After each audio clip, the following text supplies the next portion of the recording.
So all over the country, people are looking at New Jersey with empathy. Usually in Texas, they don't look at New Jersey with empathy. And I was seeing, when I was 18, I grew up in Brooklyn, and at 18, I wanted to return to the land. So I lived in Heightstown, had 90 acres of corn and alfalfa, 8,000 chickens. I learned there are a lot easier ways to make a living than farming. And the main legacy of that time of my life is anytime I eat chicken, I get special pleasure in knowing there's one fewer of them in the world.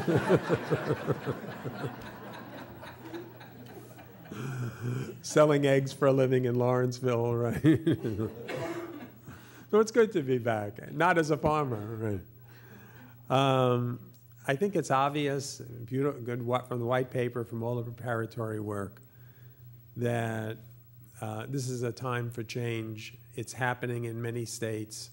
14 states already in the last 6 months or so have implemented fundamental changes in what can be offered in public systems. Some of these changes have been disasters, like Connecticut, right, where state legislators often play chicken with universities and community college systems. And when we lose the game of chicken, really bad things happen. So there's a growing sense around the country that we higher education leaders and community college leaders need to get out in front and have a blueprint and try to shape the kinds of changes that are coming down from governance boards and legislators. So before I talk about the math work and what's happening nationally and what we believe needs to happen if we're going to keep community colleges as vehicles for upward social and economic mobility, just want to make some very general observations. For the last 2-3 years, I've been on almost 40 community college campuses. I am blessed to have Kay McClenny as a mentor. She's a neighbor, and whenever I'm confused, I go to Kay McClenny. And when I started thinking about climbing back into the world of community colleges, she said, go with your strengths. Whenever you visit, spend a day teaching. So usually when I visit, I teach for a day, 4 or 5 classes, developmental math from arithmetic to pre-calculus. And then I meet with the governing board, the presidents, the academic officers, and the faculty. And just some impressions about the environment in which we're going to need to make change. You already know that DevEd needs to be transformed, that it's shaped more by the weight of history, right, than by the needs of today's disciplines, workplace, transfer programs, and the like. But when you look at the magnitude of the data, California, 35,000 students repeating a DevEd math course for the 5th time 2 years ago. Tacoma Community College, where there were no spaces last fall in developmental ed, because all the spaces had been filled by students who failed it the year before. So we're talking about stuff that is so out of range. The data that Elaine mentioned, that it's really a moral imperative. It's not just an institutional need, right? In North Carolina, we had a session with faculty, and then we brought in some students, sort of a random set of students. The first guy, 42 years old, says, looking right at the faculty, the math leaders, and he says, look, you know, I lost my job. I have a wife. I have 3 kids. I cashed in my 401k. Can you promise me that this is going to work for me if I work hard? And it was just, you know, these people go to church together, right? It's different. The need, the urgency, the feeling of need for roots that really do lead in jobs and continuing education is different. And the faculty in debriefing, I brought a case of wine with me. Peter knows I often do that. And over some good Pinot Noir, one of the faculty members said, you know, when it was 17 and 18-year-old kids who were directionless, I knew they sort of needed to mature. But when it's my neighbors, right, I just feel so much responsibility, and I can't answer honestly whether our programs are going to work. Another a Vietnam vet guy said, nothing like 3 deployments to get me ready to factor. But I feel that by the time I finish this program, I'm going to be ready to retire. In Arizona, you need to get an AA degree, AAS degree to be a fireman. I interviewed dozens of people who had passed every course but were taking this college algebra for the third or fourth time. And for God's sakes, why our firemen need to be able to factor trinomials or rationalize binomial surd denominators. It's just insane, right? Can't let the weight of history. But just to be fair, reformers always believe the future is better. Administrators know that the present can be a lot worse if things go wrong. So when we talk about changing fundamental, long-standing structures of higher education, we had better make sure the bar is really high. We can't just every few years do reform as an addiction or as a fetish. But by any standard, that bar has been met, and it's time to sit back and look at the assumptions underlying the programs we have. I didn't plan to say this, but I'm a historian, amateur historian, and my college library has the archives of the MAA. And I went back and looked on onion skin paper at the 1955 discussions of the creation of DevEd math. This is recent history. You can read the discussions. At that time, most community colleges were still connected to high schools and K-12 districts.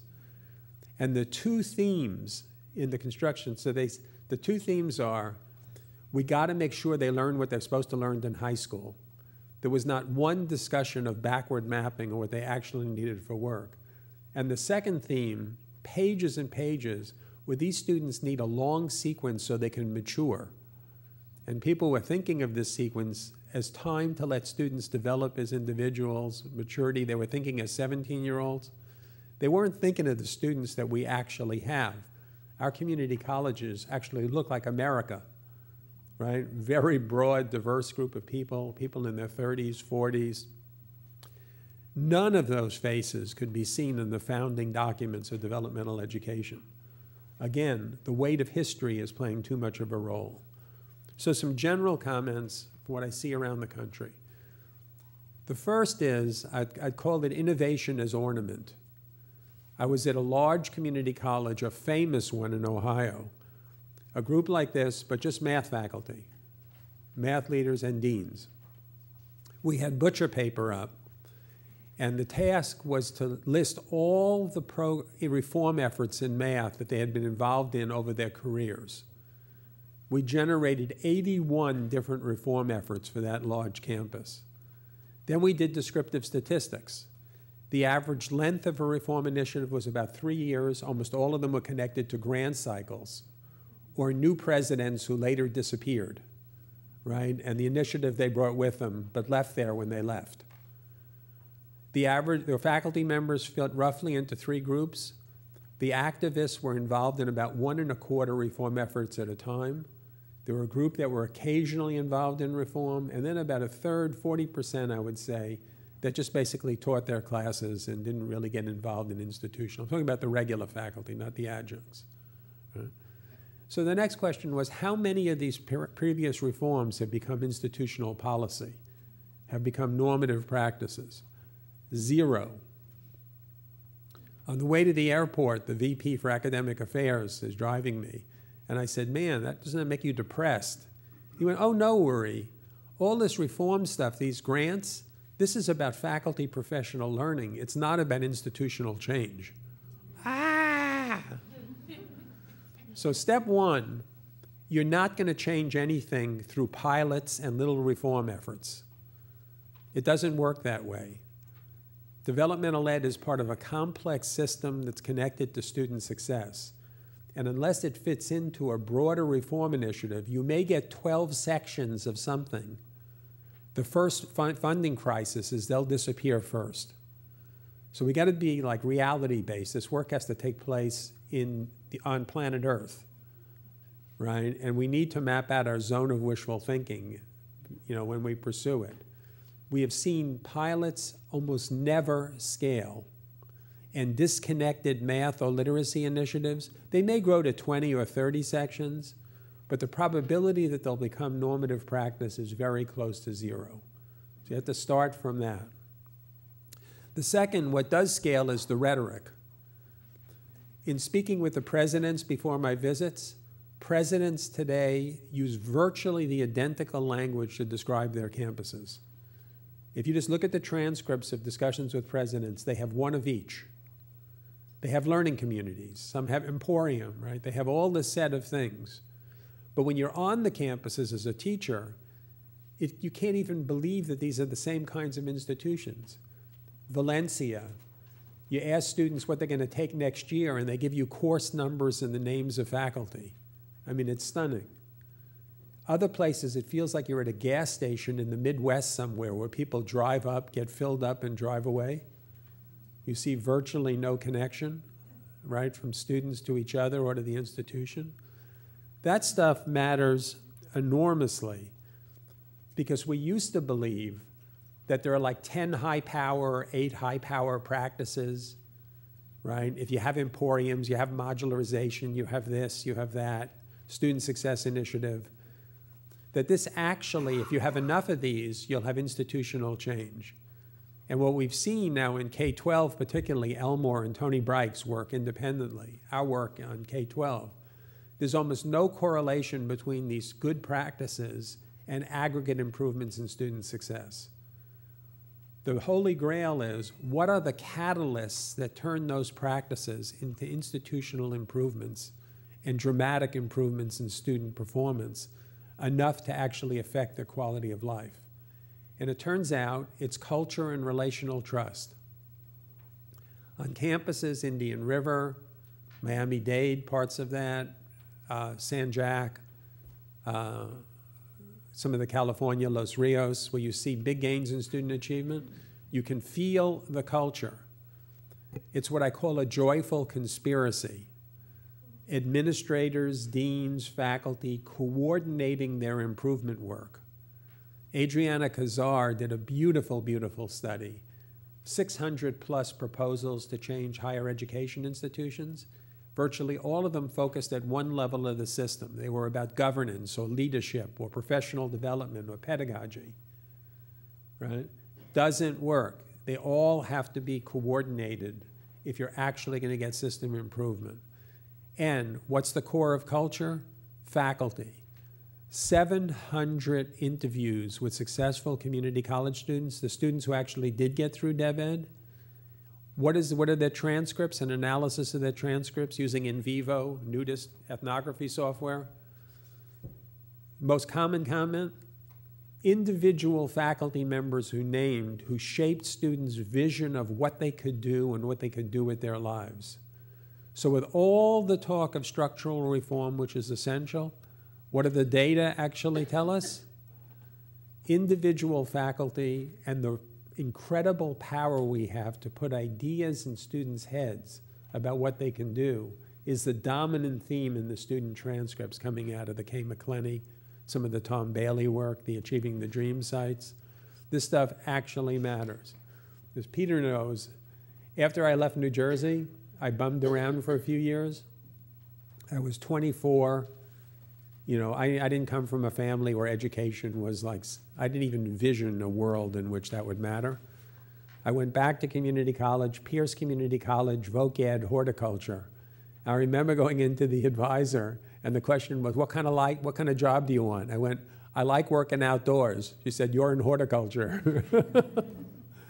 I worked for 5 years as a groundsman in the LA Community College System, grounds and maintenance. And then I took, I liked math. Not that I knew a lot of it, but I loved it. So I took my lunch break outside the temporary building at Los Angeles Community College, which to this day is a temporary building. And they have retired my gardening uniform, and it's in a frame, right? And I sat and listened out the window, and Jack Stutzman, the head of the math department, saw me, invited me into the class, agreed to grade my homework. I did pretty well. He took me to what was then Valley State. It's now like the Interplanetary University of Northridge, like institutional name inflation. And they took me to UCLA, eventually my PhD at Berkeley, and so on. So I'm particularly sensitive to the fact that all the talk of system change can obscure the role that individual faculty members play. So we say even on a crappy day, you can do something wonderful for individual students. Data. One of the great dangers, all the data you hear now is negative data about our systems. Data is key, but if you cannot see the faces of your students in the data, you will not learn anything from the data. And critical is that we balance the data we heard here with real data on the successes of our institutions. Look what's happened in K-12. All of it is about the failure of these schools, misrepresenting the actual performance of these systems and presenting a public image that suggests we have no successes. So what's happened in K-12? What was a beacon of hope for this country is broadly perceived as a symbol of government failure. And if we present an unbalanced view of who we are and don't have clarity about the thousands and thousands of students that we put on a pathway to a better life, all those strengths will be killed first in systemic reform. ETS has to worry about this, by the way. You've been a contributor to some bad things in this regard, by the way. It's like an industry to present the negatives of our system, right? Balance it with the reality of the strengths. Because here's what I learned in horticulture, day one, Ralph Connell. You do not build a garden before you watch where people walk. You never build structures on weak foundations. We have to know the failures of our system because they tell us what problems to work on. But unless we know the assets and strengths of our system, we're never going to be able to construct practical solutions. Right? Your faculty should know what they should be proud of and what they have to work on next. Balance. Last, Albert Einstein. Wonderful comments. You always got to make sure that when you're working on a problem, you're working on the right problem. And when you're working on hard problems, you make everything as simple as possible, but not simpler. So Dev Ed is in the spotlight. But actually, when you look at the data, 59%, so this is complete California census data, Florida census data. Florida has an incredible data system. You can track people from preschool into the workforce. 59% of African Americans properly placed into college-level math courses get W's, D's, or F's. 53% of Latinos, 40% of whites, 37% of Asians. We have massive failure in the regular gateway college courses. So if we focus obsessively on Dev Ed, we'll build a 6-lane highway into a swamp, right? We have to make sure that we're anchoring our redesigns in the courses connected to programs of study that actually matter. Reforming Dev Ed as an industry, and clearly it needs to happen, but if it's transformed as a module and people don't work on the courses that actually lead to degrees, certificates, and licenses, it's not going to work either. So the right problem, anchor it in your, as Peter and people are, anchor it in the real courses. The Tom Bailey data, CCRC, which is a godsend, suggests that about a quarter of students actually are underplaced and would succeed and get B's in the regular college level courses. Another half of them, if they had stretch versions, just-in-time support, could succeed. And the problem we have to work on is a moral imperative for students with 3rd and 4th grade writing skills and math skills. There are no scalable solutions that we can look at. There's iBest, there's Digital Bridge Academy, but they're expensive and small. There we need a Manhattan Project to take the new learning about literacy, Robbie Case's Number Worlds, the NRC studies of adult learning of math. None of those ideas have made their way into developmental education or adult basic education. It's time to make this a national priority. So Einstein, math. When I look, I've seen now, as I say, more than 40 campuses. I've been in 15 states. When you look at what people are doing to reform developmental math and gateway math courses, some are working on content, statistics, liberal arts math, right? Some are working on structure, acceleration. Some are working on delivery vehicles. right? Emporium, modularization, hybrid instruction. The desperate search for a magic bullet and a Hail Mary pass. We like bullets in Texas, but we think about not silver bullets, but silver buckshot. Right? And student support. Most of the principles of student support descend from moral education in 19th century religious institutions.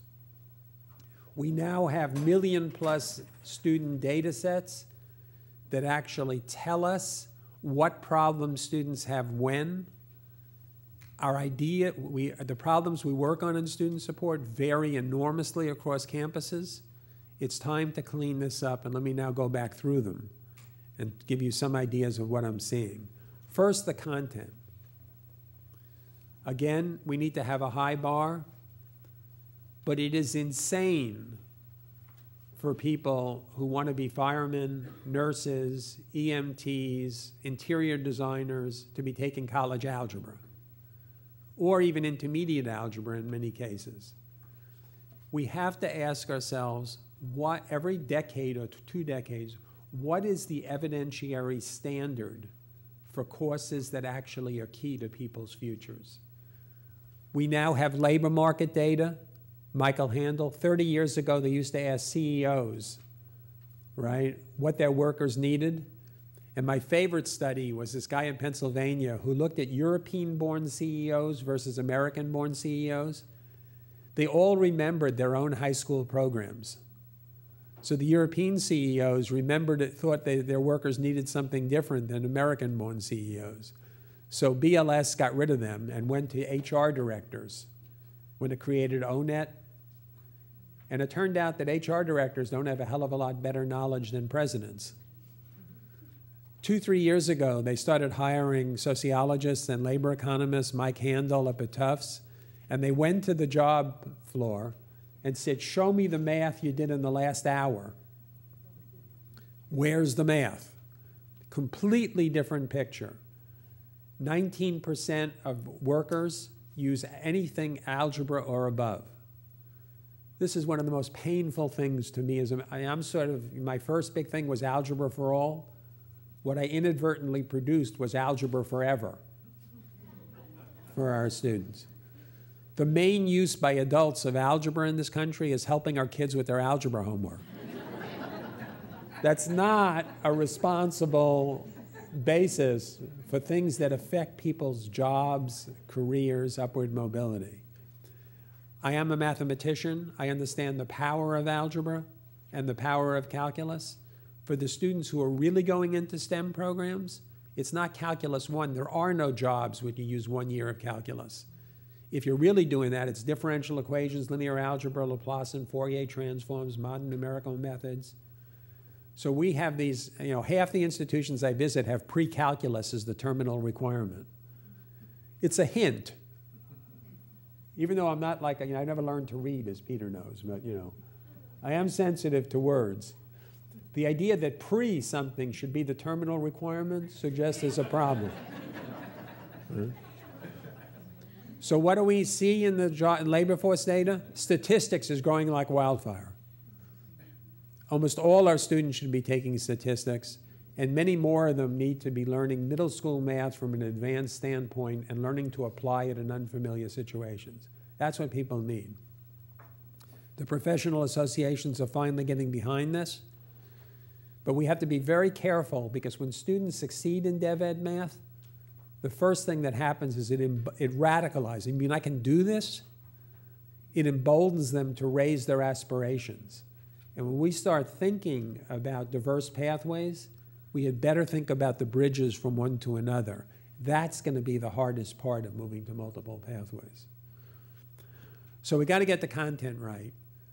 Texas, decentralized like New Jersey, but all 50 presidents and all 140 math chairs have agreed to a program to block, replace, get rid of college algebra as a blockade, send about 1/3 of the students through STAT, 1/3 of the students through liberal arts math, but not a course that could be called Our Friends the Numbers. Like a real mathematics course where you use We actually learn to use powerful elementary mathematics. And about a third through a modernized STEM pathway based on Marilyn Carlson's award-winning work, covariation, right, quantification. We now know what you actually need to learn calculus. But it's not in pre-calculus. In pre-calculus, for the math people, there's no geometry. What is the main problem in calculus? Setting up optimization problems, related rates problems, which is really about geometry in most cases. None of these courses were built from backward mapping. It's time to do that. Second is structure. The math people here know about the surprising power of exponentiation. If you have 3 courses, which most of you do, the student gets placed, they have to choose to enroll. We know the demoralization of students getting placed in those courses leads many of them not to enroll. They got to pass, they got to choose to do the next one. They got to pass, they got to choose to do the next one. And then when they finish this, all these 7 or 8 exit points, then they got to pass a gateway course where the WDF rates are 40 to 50%. Even if you were to improve your success rates by 25%, it would make virtually no difference to the aggregate yield of your institutions. There is no mathematical solution to this problem that's based on improving completion rates or succession rates from course to course. It's mathematically impossible to solve the problem that way. We need to change the structure, and we need to experiment with acceleration. And when we do this, we are morally bound to search for our victims. Reform strategy should have a team, a cadre, aimed at searching for our victims. Then we may discover some students who do need time to consolidate basic ideas. But the default should be acceleration starting in college-level material, even if it's stretched out. Delivery vehicles. It is amazing to see the number of smart people who think that one delivery vehicle is the answer. Emporium, Pearson, selling it like whatever. Crappy software, right? They're selling this stuff. The Emporium is going to be the solution. Those guys only update their software once every 6 months, even when they know there are errors in it. No one spends money. So just an example, our students, Google ACT or SAT validity, and you'll get about 6 million hits. If you Google Accuplacer or Compass validity, 6 months ago when we did it, we got 2,560 hits.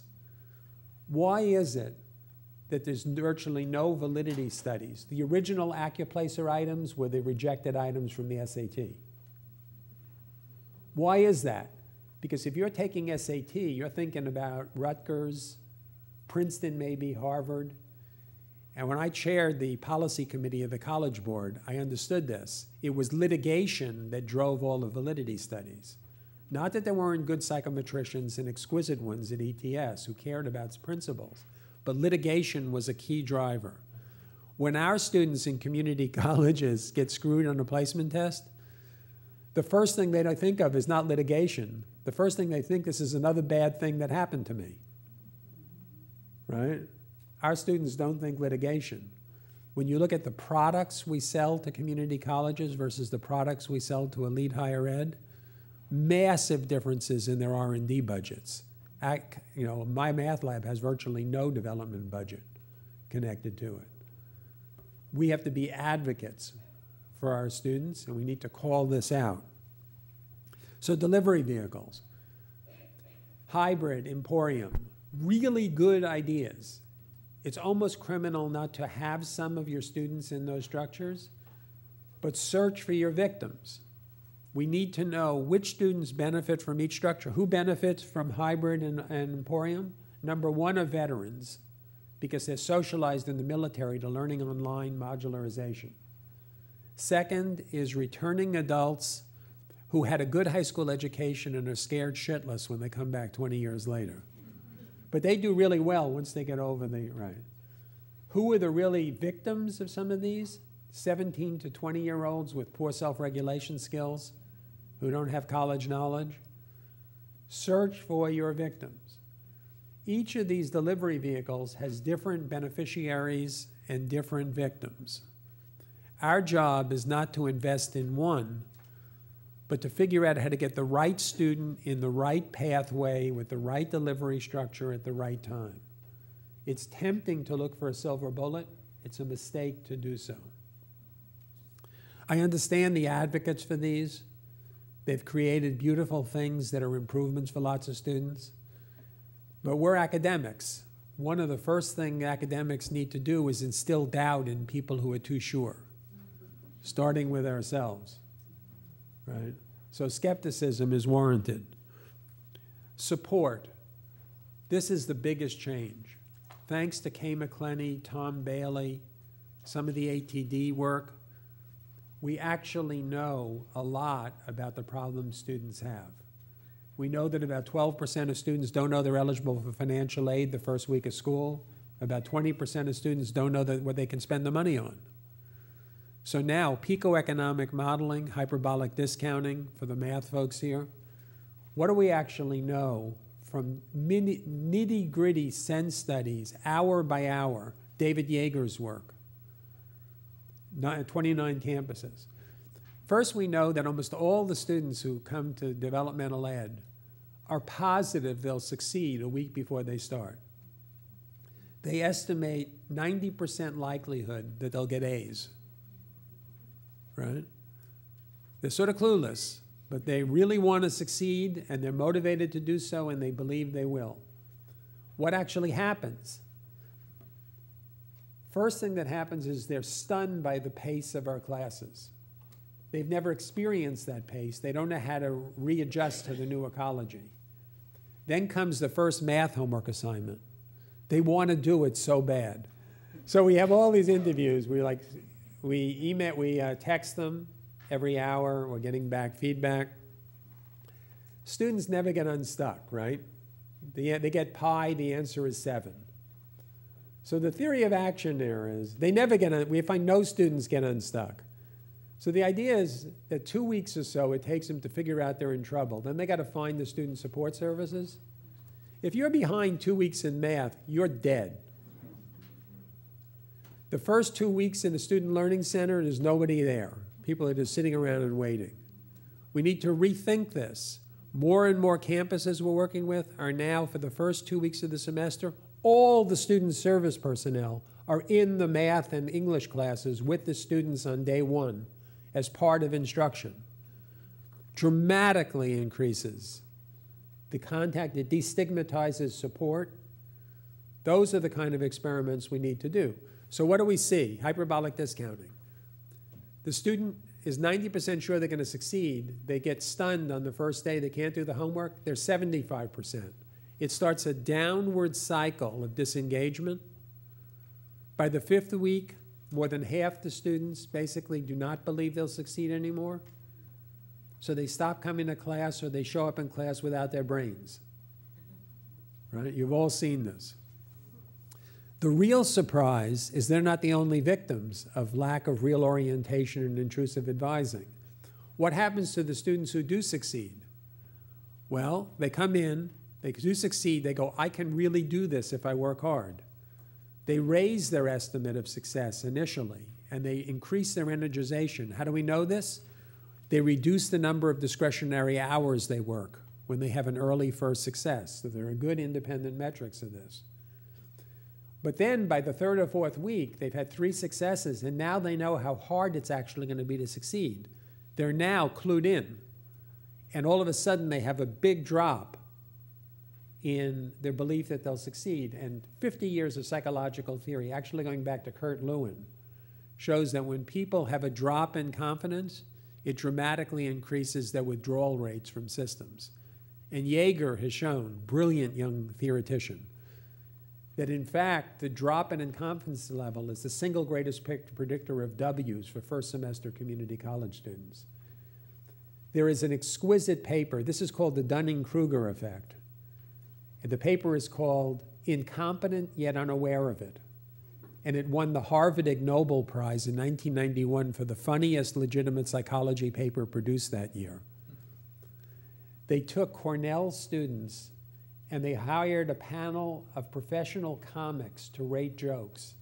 and they found that 10% of Cornell students with the worst sense of humor. And you want to know how bad they were? In the appendix, they published the jokes those students thought were funny. You're on the floor when you read this paper.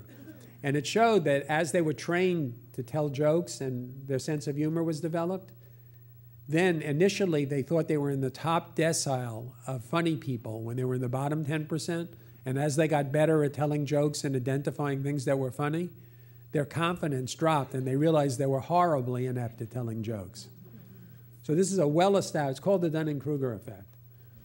The point for looking at this is that student services work on macro ideas of a grab bag of things that students might need. It's not organized in any way around modern psychological theory, which has exploded in the last 3 or 4 years. We know that a lot of our students can do the work. They don't believe they can do the work. They believe that their work is fixed, their ability is fixed.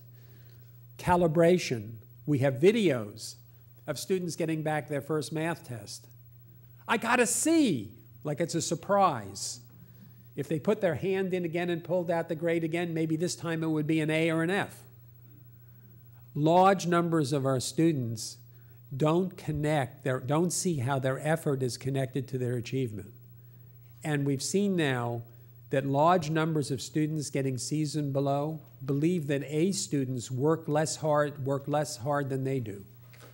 They actually believe that the A students are getting A's because they're smarter. You make a linear graph of this, it's almost a perfect linear map. Effort put in, historical effort, produces achievement in these courses. But these students have a counterproductive theory about what learning is. And if we don't address that in student success courses, students will not succeed. The last is faculty development. Most places, 2/3 of the students, of the teachers are adjuncts, contingent workers. They're good teachers. It's hard to get those jobs. The problem with adjuncts is not that they can't teach, and it's not that they don't really care about the students. The problem is they're not paid to participate in institutional improvement.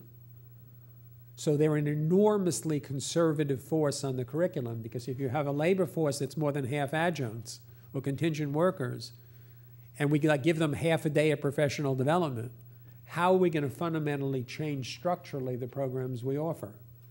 And most of the adjuncts in many places have just bachelor's degrees. And if we transform our programs so that most students are starting in gateway courses, even if they're stretched out, they don't meet the accreditation requirements for teaching. This is what I would call a real problem, right? Almost Old Testament problem. Frogs, locusts, rivers of blood. These are the structural things we have to actually work on. So, content. Einstein, can't make a problem too simple. You have to work on content. You must work on structure. You must think rationally and evidence-based approach to delivery vehicles. You should know for each delivery vehicle who its beneficiaries are and who its victims are. Student support needs to be rethought and reintegrated. Why is that so? Where did student support come from? Now, Harvard had remedial education in 1600s, right? So there's always a little of it, but not the modern student support. In the late 1950s and early 60s, we had professionalization of advising and student support. Before that, faculty were responsible for advising their students and tutoring them. What happened? The GI Bill and civil rights. The faculty were personally for the GI Bill, but against it institutionally. They thought it would lower the standards of their institutions. What a mistake.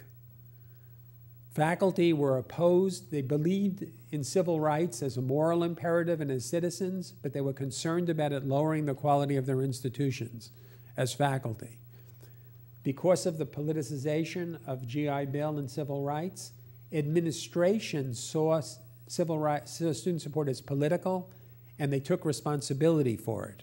The late 50s and early 60s, they built student learning centers and professional advising centers that were initially in the basement of administration buildings, sometimes still are. And guess what? When the administration created student learning centers, the faculty did not say, if they're the student learning center, what the hell are we? Then it was 12 black students, right? Maybe 3 Hispanic students. Now New Jersey community colleges look like New Jersey with its all complex diversity. The idea that there's a group of professionals hired initially to work on politically sensitive populations over there, separate from the faculty, is insane. And we need to think about the reintegration of some parts of student support in faculty and departmental work, because we can't work at scale unless we rethink that. This is important and difficult. These are real problems that have to be worked on. This is why we're seeing experiments like integration of services during the first 2 weeks, increasing number of students working with peers and presenting case studies of the students they're helping, right? Rethinking faculty relationship to student support personnel. This is the heart of it if we're thinking about improvement at scale. So we have the supports, the content, the structure, delivery vehicle. All of that needs to be embedded in a new theory of student success. That needs to be subordinate to campus student success. Orientation. The research on orientation is terrifying. If you haven't seen Kay McClenny's videos on the CCC site, you will see students saying, my favorite is this black guy in his 20s saying, "You mean you knew this was good for me and you didn't make me do it?" Kay McClenny's beautiful line that our students don't do optional. We've built systems in the 50s and 60s modeled on liberal arts colleges. Our students want and seek structure, respectful engagement, challenging who they are, and they want to know what to do. Instead of opting in, one community college I was at like 3 weeks ago had 1,600 different courses, 120 majors. Most students were in 25 courses, and there were only a handful of majors that most students were seeking. Students cannot make sense of college catalogs. They come in, they're overwhelmed. It's like me doing Medicare. I looked at it, I studied it for a day, and then I picked randomly. That's exactly what's happening to our students. We need to rethink mandatory orientation. We have learned that students who start classes late almost overwhelmingly fail them. Institutions are preventing late enrollment. If students want to register late, they go into a 3-week boot camp because the students who register late are the ones who have the most difficulty in our institutions. 3-week, 4-week boot camp, they go into 10-week versions of the courses more intensively. Intrusive advising. Right now, the average community college student gets 5 minutes of advisor's time. So a lot of theoretical work on advising, right? You have 5 minutes per student. Some of you are experimenting with e-advising. There's a lot of innovation in New Jersey on this. You guys seem to be doing more on this than any other place I've been. But you need to scale those things. And you're actually going to need to work together on this because, if you think New Jersey is decentralized, in Texas, anytime someone proposes a uniform agenda, the main effect is it increases the number of Texans running around with guns.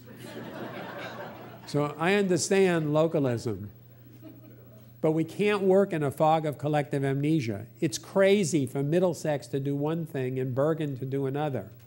This has to work at a larger scale, even if it requires giving the presidents estrogen shots or something, right?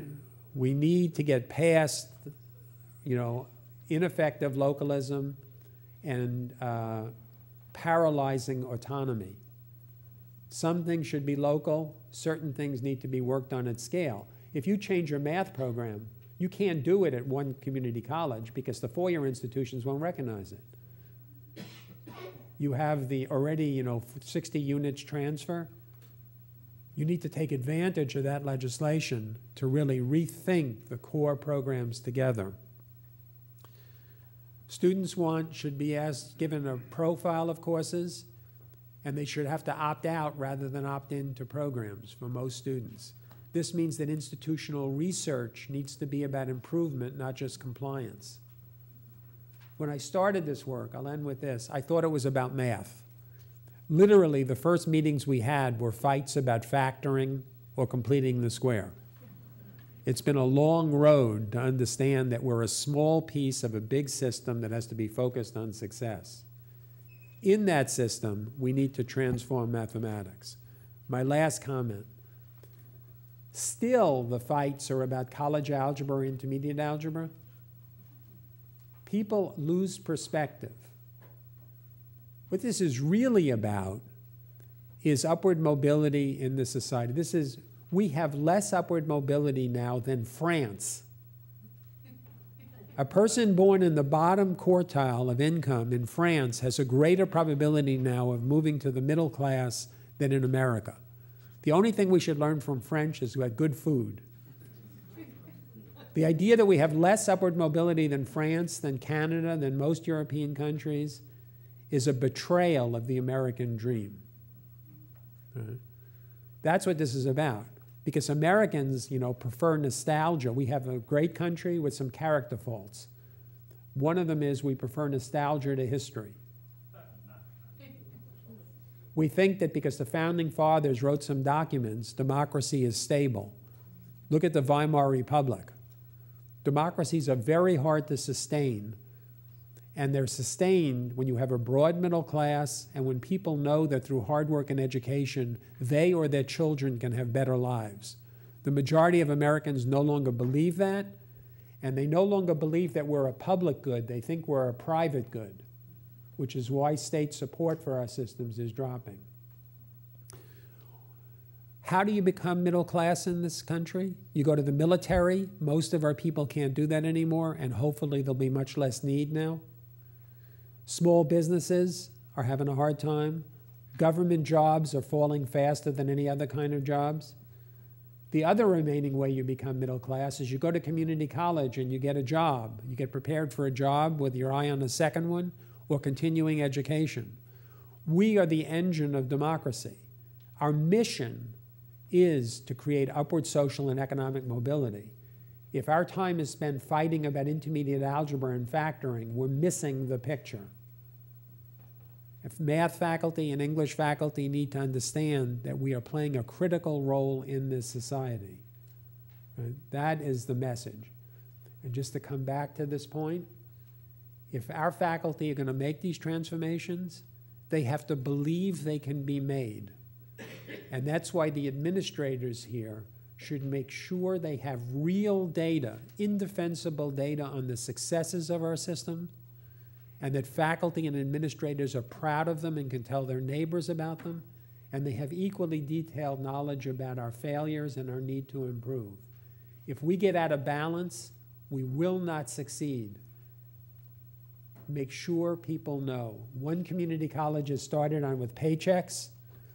People get a card that says, this is what you should be proud of. On the other side, it says, this is what we need to work on next. We need to think about doing that systemically. Thank you.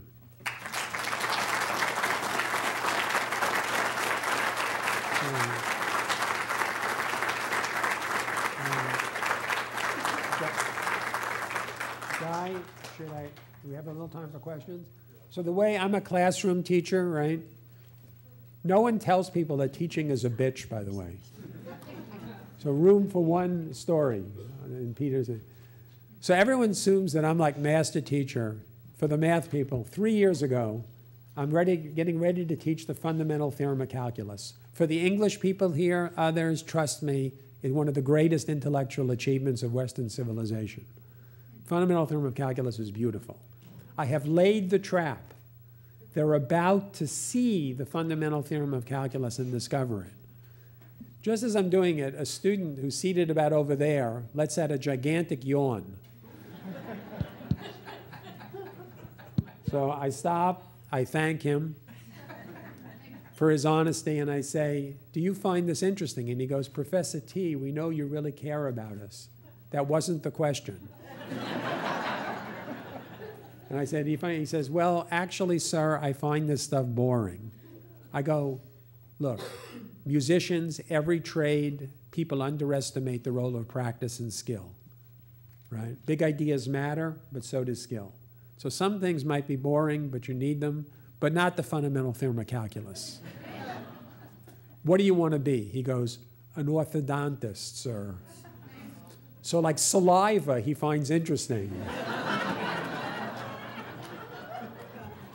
So I have a system where every class selects 3 class leaders, and they meet with me every 2 weeks, and they give me 2 things I can do to improve, and I give them 2 things they can do as students to improve.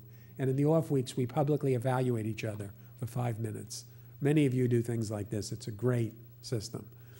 So these students come, Lauren Fisher, Bethany Fowler, Austin Delaney, they come to me and they say, Professor T, we really hurt your feelings, didn't we? I go, you know, I just felt bad that I didn't pull it off. And Bethany says, what can we do to make it up to you? So I say, once in my career, I would like a student to be so overwhelmed when I set this trap that inadvertently he or she gets up and goes, holy shit, that can't be true. I swear this is true. Ask anyone in my department. 5 weeks later, Ephraim Armendariz, the chair, comes in for his 1 unannounced visit a year with a junior faculty member. You know what's going to happen. I didn't know. Some discovery moment occurs. Someone gives a signal. The whole class, including the Muslim women in hijabs, get up and go, holy shit, I can't be, and they all sit there. And I swear that Ephraim, right, did not even, it was like the gorilla on the basketball court video. It was so out of the ordinary, he didn't even, never mentioned it to me to this day.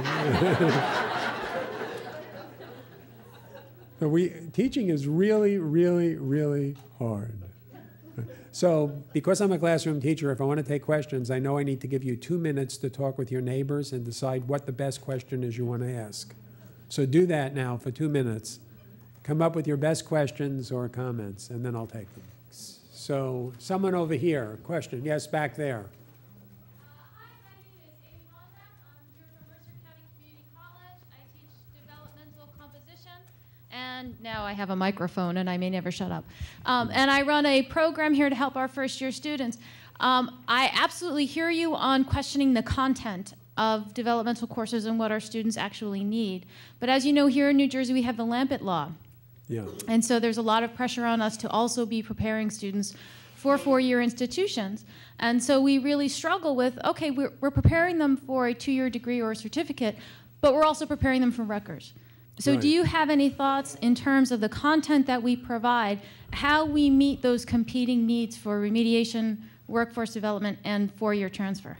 Yeah, so this is where state policy really matters, and you have some advantages. Lampett is a good thing, right? I chair the Department of Defense committees on mobility and military families, and you can see where you don't have those laws, how many lost credits people get. It's crazy. The next step is to ask questions about why one dyspeptic faculty member at Rutgers or any other place gets to determine what actually counts. Right. These are decisions critical to the economy, to people's lives. We need to rethink who the stakeholders are in making these decisions. And clearly, faculty need to be central, but it can't just be 1 or 2 people in particular institutions that make this determination. It's bad public policy.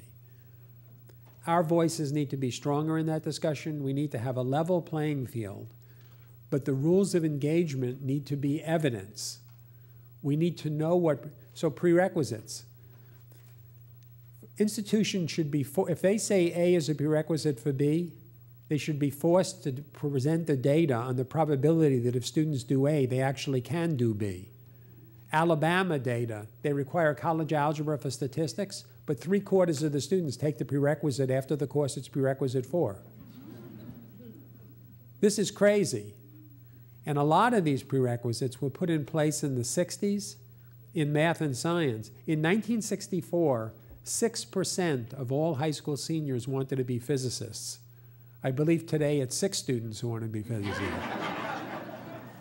So we put in place structures in other times. They need to be revisited.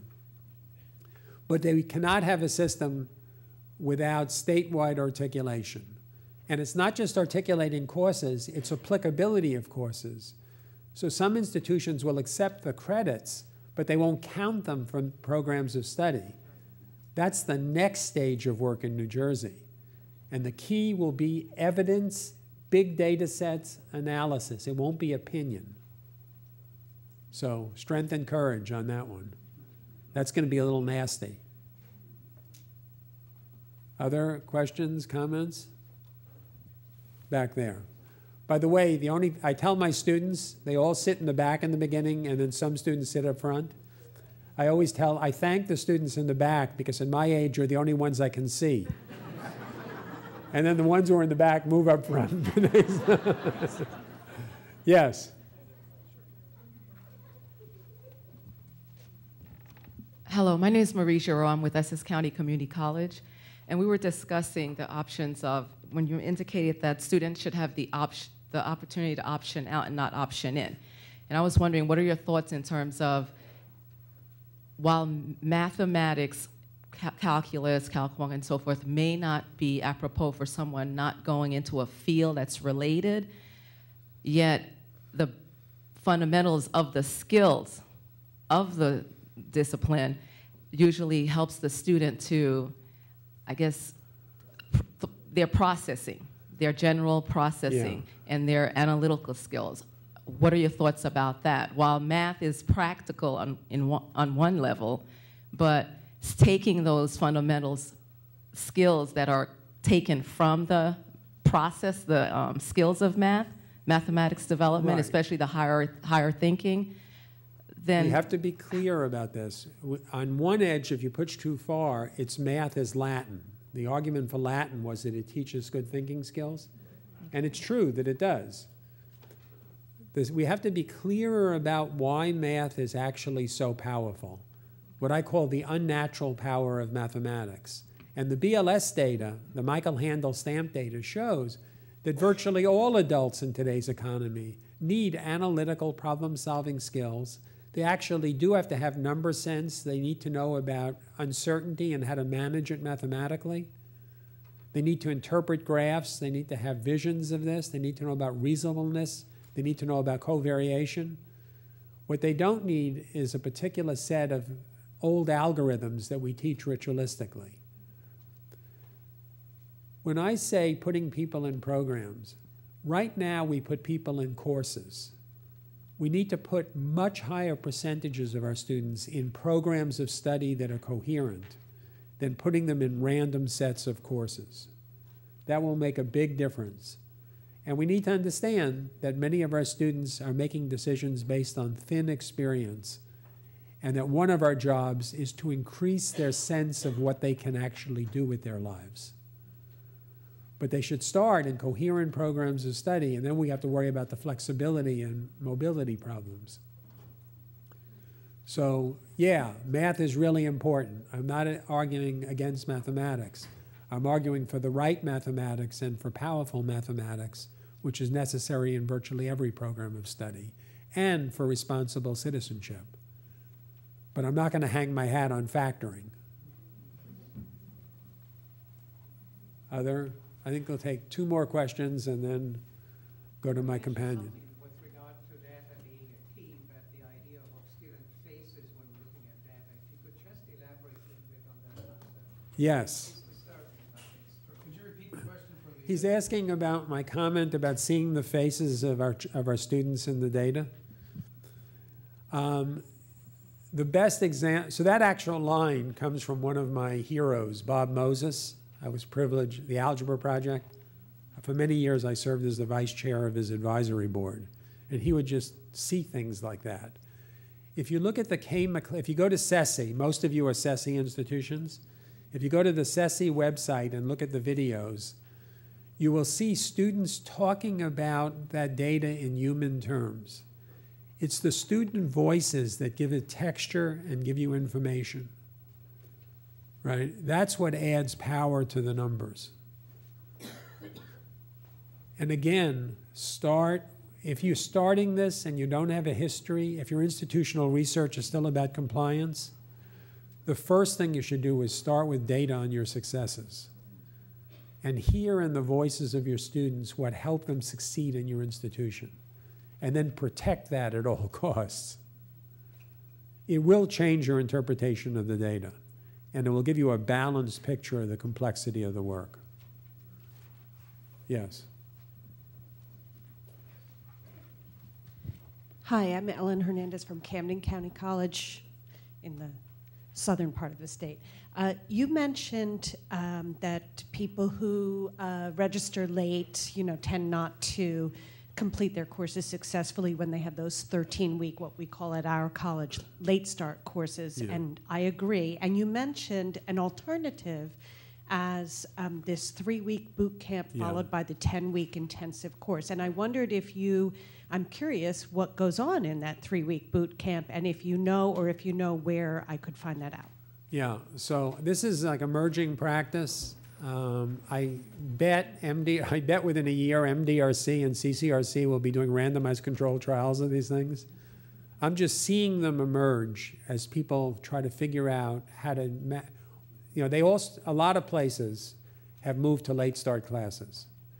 And what's happening is on a lot of campuses are saying, gee, we have the students in the second week, we're not starting till the fourth week, what should we do? So typically they do accelerated versions of their learning frameworks or student success courses. That's the typical. But I think this is an area of evolving practice and is worthy of experimentation. This is on the very cutting edge. It's just people are now playing with it. And it's a secondary piece of work after late enrollment courses, which are becoming normative now. Almost every thoughtful institution is working on that problem. So I'll be around most of the day. I look forward to chatting with you individually about things on your campuses.